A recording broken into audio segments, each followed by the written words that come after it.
오늘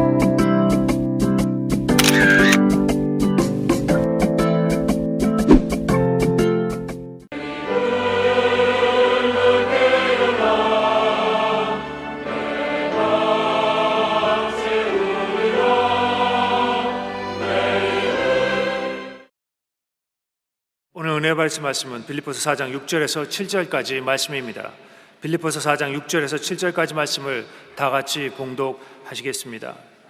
아무것도 염려하지 말고 다만 모든 일에 기도와 간구로 너의 구할 것을 감사함으로 하나님께 아뢰라. 그리하면 모든 지각에 뛰어난 하나님의 평강이 그리스도 예수 안에서 너희 마음과 생각을 지키시리라. 아멘. 마음의 화평함이 충만하지 않으면 마음속에 계신 성령의 능력이 발전하지 않습니다. 그러나 우리 마음에 평안이 충만하면 마음속 소원하는 바가 이루어지는 창조의 기적이 나타나는 것입니다. 우리 마음에 평안이 있으면 성령께서 역사하셔서 우리 삶의 창조와 변화를 가져다 주시는 것입니다. 그러면 어떻게 해야 우리가 마음의 평안을 품을 수가 있을까요? 첫째로 우리가 마음의 평안을 품으려면 죄와 악을 모두 회개해야 합니다. 사람이 죄를 짓고 그 죄책으로 말미암아 불안과 공포에 쫓겨 하나님의 얼굴을 피하게 되면 행복도 기쁨도 평안도 얻을 수가 없게 되는 것입니다. 마음속에 평안을 얻으려면 과거의 모든 은행 심사를 돌이켜보고 하나님을 슬프시게 한 죄와 이웃에게 해를 준 크고 작은 모든 죄를 낱낱이 회개해야 합니다. 죄사함을 먼저 받아야 하는 것입니다. 여러분, 죄를 회개하지 않으면 마음속에 평안이 없습니다. 시편을 보면 다윗은 그 고통을 이렇게 고백합니다. 내가 입을 열지 아니할 때 종일 신음함으로 내 뼈가 쇠하였도다. 주의 손이 주야로 나를 누르시오니 내 진액이 빠져서 여름 가뭄에 마른같이 되었나이다. 내가 이르기를 내 허물을 야훼께 잡아가리라 하고 주께 내 죄를 아뢰고 내 죄악을 숨기지 아니하였더니 곧 주께서 내 죄악을 사하여 주셨나이다.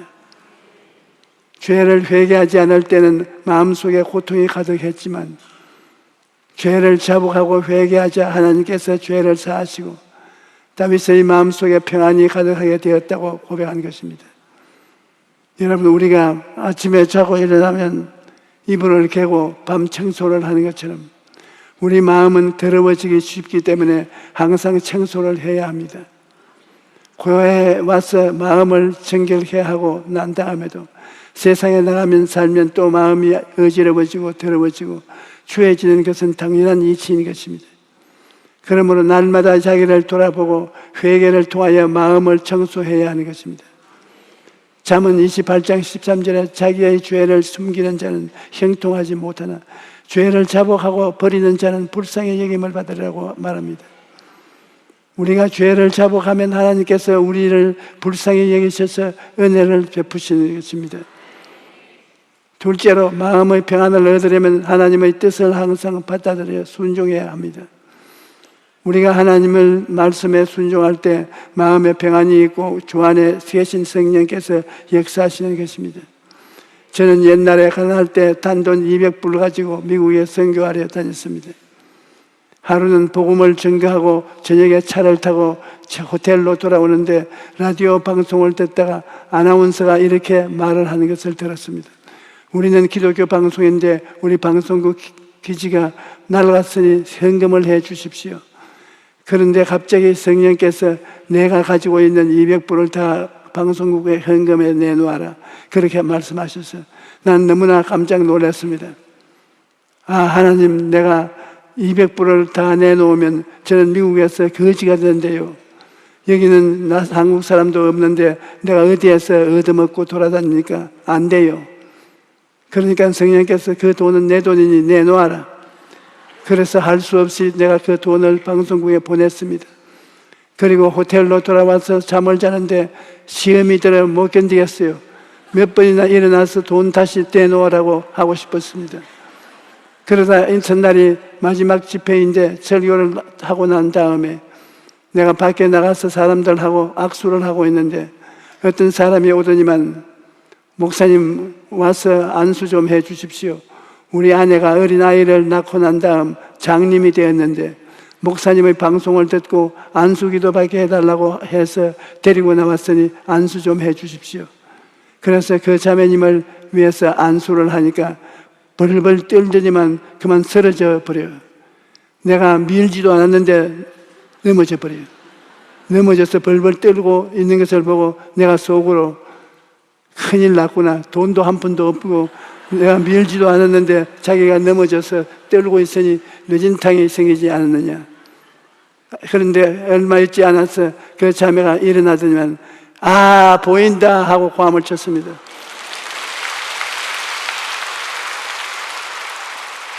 그래서 내가 보니까 눈이 열렸어요. 그분이 눈이 환하게 보게 되었습니다. 그래서 그 남편분이 목사님 정말 감사합니다. 그동안 병원에 가서 돈만 쓰고 아무리 치료해도 눈이 안 보였는데 오늘 안수를 받아서 눈이 보이게 되었으니 제가 감사의 표시를 해야 되겠습니다. 그리고 수표를 꺼내더니만 돈을 적기 시작하는데 보니까 200불을 적어요. 내가 방송국에 현금한 200불과 똑같은 금액을 적는 것입니다. 여러분, 우리가 하나님을 믿고 하나님의 말씀에 순종하면 하나님께서 우리를 책임지고 돌봐주시는 것입니다. 신명기 28장 2절로 6절에 말씀하기를 내가 내 하나님 야훼의 말씀을 청종하면 이 모든 복이 내게 임하며 내게 이르리니 성읍에서도 복을 받고 들에서도 복을 받을 것이며 내 몸의 자녀와 내 토지의 소산과 내 짐승의 새끼와 소와 양의 새끼가 복을 받을 것이며 내 광주리와 떡반죽 그릇이 복을 받을 것이며 내가 들어와도 복을 받고 나가도 복을 받을 것이니라.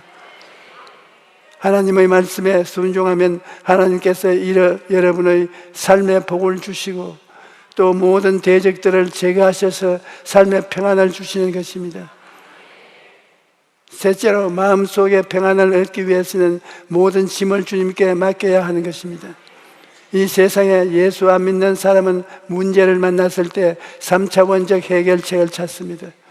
나를 도와줄 사람을 찾아다니고 인간적인 방법을 찾아서 여기저기 헤매는 것입니다. 그러나 우리는 4차원의 능력으로 문제를 해결할 수가 있습니다.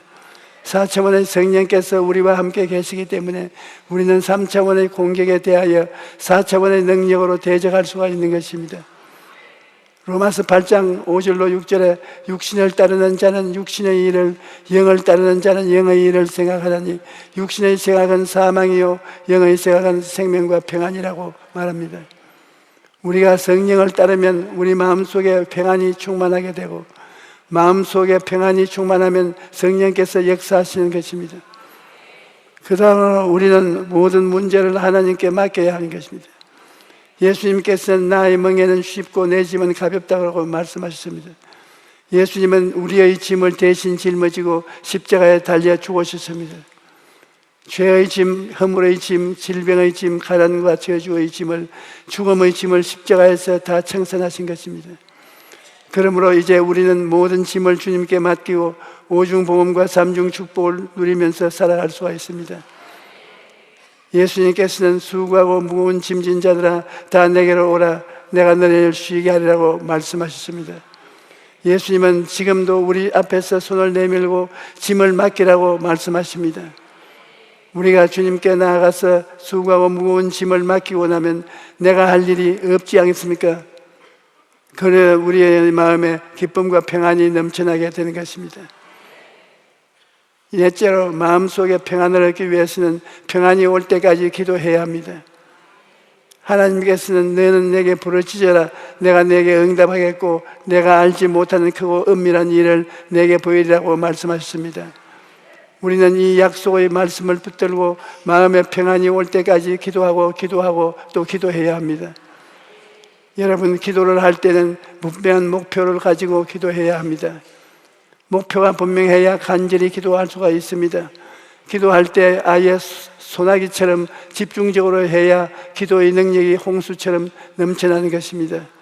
온 천지로 흩뿌리는 가랑비처럼 기도하면 아무 역사도 일어나지 않습니다. 기도의 응답을 받으려면 하나님의 도움을 구하는 목표를 정해놓고 거기에 마음을 집중해서 부르짖어야 되는 것입니다. 목표를 가지고 집중적으로 기도할 때는 복잡한 말이나 수식어를 쓸 필요가 없습니다. 단순한 말로 반복해서 기도해야 합니다. 목표를 정해놓고 1시간, 2시간, 3시간 계속해서 집중적으로 강청해야 합니다. 우리가 분명한 목표를 가지고 끈질기게 기도를 구하면, 찾고 문을 두드리면 하나님께서 우리에게 가장 좋은 것으로 응답해 주시는 것입니다. 그 다음 소리 내어 기도해야 합니다. 우리가 기도할 때 소리 내서 기도하면 하나님도 듣고 나도 듣는 것입니다. 그러면 기도를 내 귀로 듣기 때문에 믿음이 생기는 것입니다. 특별히 기도할 때 하나님의 말씀을 소리내어 고백하면 큰 능력이 나타납니다. 하나님의 말씀은 우리 입으로 자꾸 말하면 그것이 우리 마음속에 채워지는 것입니다. 눈에는 아무 증거 안 보이고 귀에는 아무 소리 안 들리고 손에는 잡히는 것 없어도 하나님의 말씀을 붙잡고 말씀을 계속 입술로 시인하면 여러분의 마음속에 하나님의 믿음이 생기는 것입니다. 이번에 주에 성도님 한 분이 병을 치료받았다고 감사 편지를 보내왔습니다. 이분은 6월에 병원에서 간암 수치가 정상 범위를 벗어났으니 정밀 검진을 받으라는 판정을 받았습니다. 그래서 CT 촬영을 했는데 주변과 구별되는 덩어리가 발견되었습니다.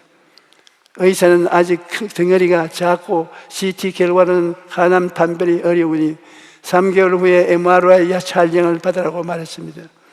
그래서 가족들의 걱정이 커졌고 이따금 심하게 밀려오는 피곤 때문에 마음의 평안을 잃어버렸습니다. 그래서 이분이 8월에 나에게 안수기도 받으러 왔습니다. 그래서 제가 안수를 손을 얹고 간절하게 기도해 주었습니다. 이 성도는 안수기도를 받은 후에 그동안 교회를 다녔지만 믿음이 깊지 못했음을 회개했습니다. 그리고 모든 일을 스스로의 힘으로 해결하려 버릇을 버리고 하나님만을 바라보며 하루를 성경 읽기로 시작하고 간절히 기도하는 삶을 살기 시작했습니다. 그리고 이번 달 12월 초에 MRI 촬영을 했는데 간에 아무런 문제가 없다는 진단을 받게 됐습니다.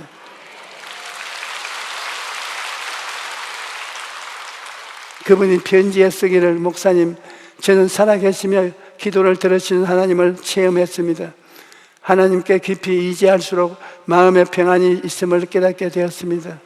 하나님의 말씀으로 가득 채우니까 마음속에 평안이 충만하게 되고 성령의 역사하셔서 치료의 기적이 일어난 것입니다. 여러분, 하나님은 말씀을 통하여 우리를 찾아오시는 것입니다. 하나님은 말씀 속에 계시기 때문에 내가 말씀을 받아들이면 하나님을 받아들이는 것이요, 내가 말씀을 시인하면 하나님의 능력을 시인하는 것입니다. 그러므로 말씀을 입술로 시인할 때 하나님께서 기적을 베풀어 주시는 것입니다. 그 다음 우리는 기도할 때 기뻐하고 감사함으로 기도해야 합니다.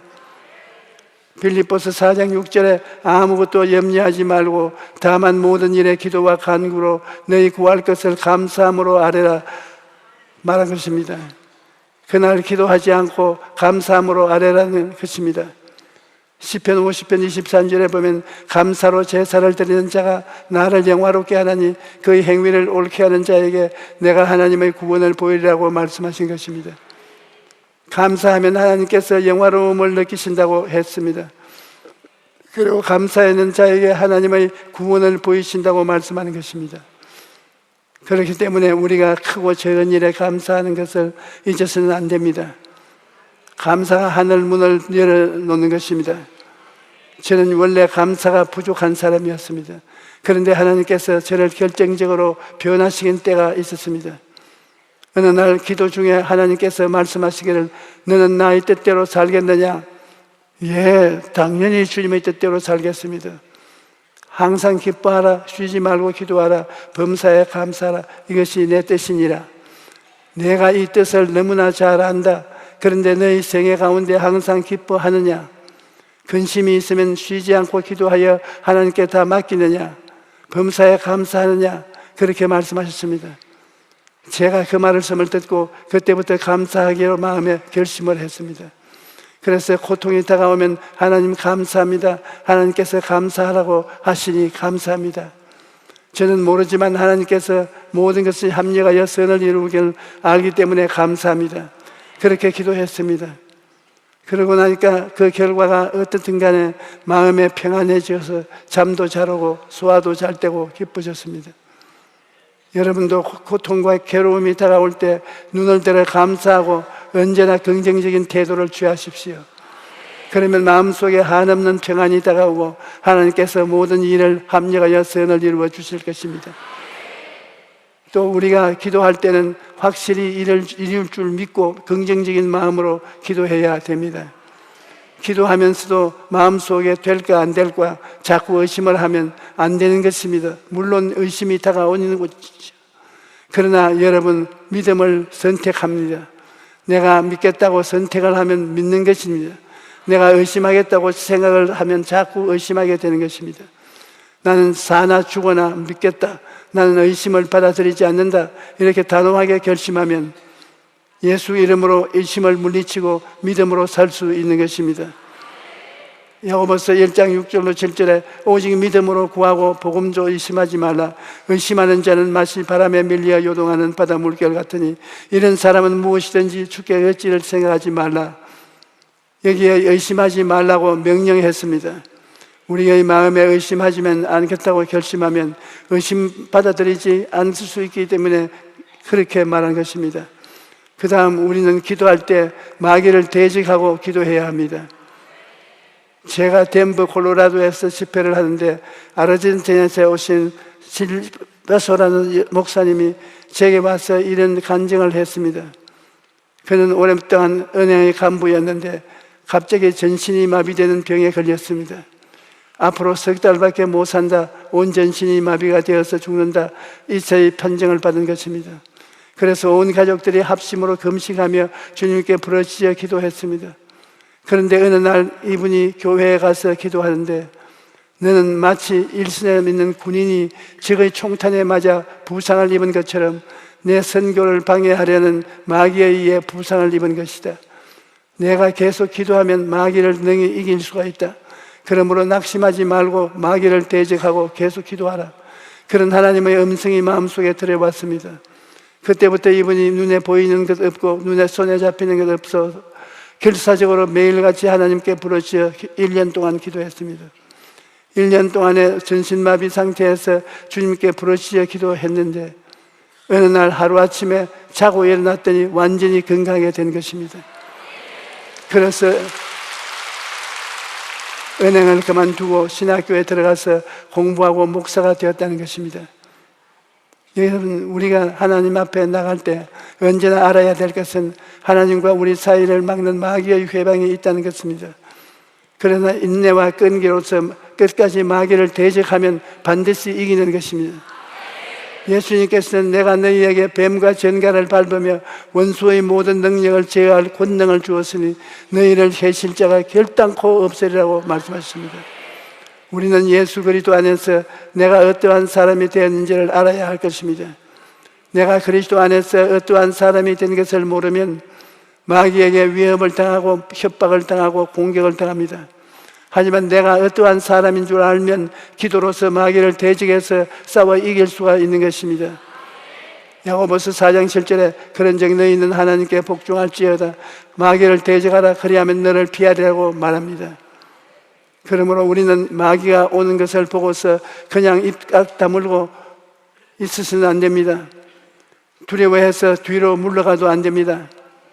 우리에게 마귀를 대적할 권세가 있다는 것을 알고 예수 그리스도 이름과 성령의 능력으로 마귀를 물리쳐야 되는 것입니다. 나사렛 예수 이름으로 명하노니 원수 귀신아 물러가라.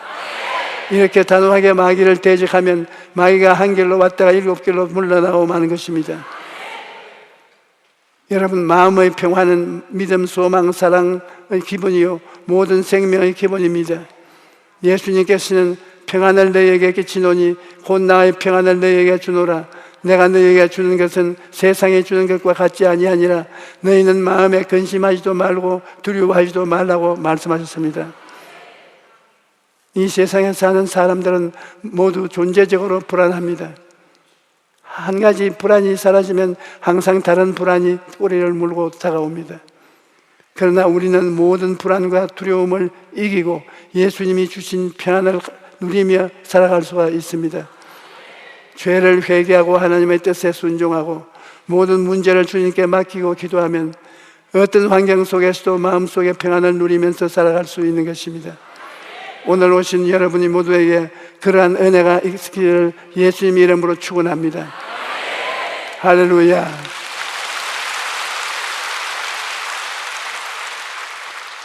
마귀가 오면은 예수님을 잠재워 버리려고 합니다.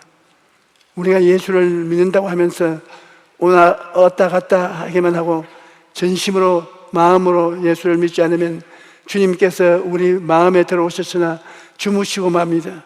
그러면 목자가 주무실 때 양들을 죽일 수가 있기 때문에 마귀가 도둑질하고 죽이고 멸망시키는 것입니다. 우리는 깨어 기도해서 예수님이 마음속에 늘 살아 있으시면 마귀가 아무리 회방을 해도 곧장 예수님 이름으로 쫓아낼 수가 있는 것입니다. 우리는 싸우는 전사와 같이 매일같이 원수 마귀와 싸워야 되는 것입니다. 마귀는 한 길로 오나 일곱 길로 도망칩니다. 우리가 대적하면 그렇지만 우리가 항복하면 마귀는 우리를 물고 찢습니다. 마귀가 우리를 억압하면 우리의 질병을 가져오는 것입니다. 마귀가 우리를 따라다니다가 우리를 올라타고 그 다음 누리면 우리가 병이 들게 되는 것입니다. 예수 이름으로 우리가 진리를 알고 나아가면 마귀를 멸할 수가 있는 것입니다.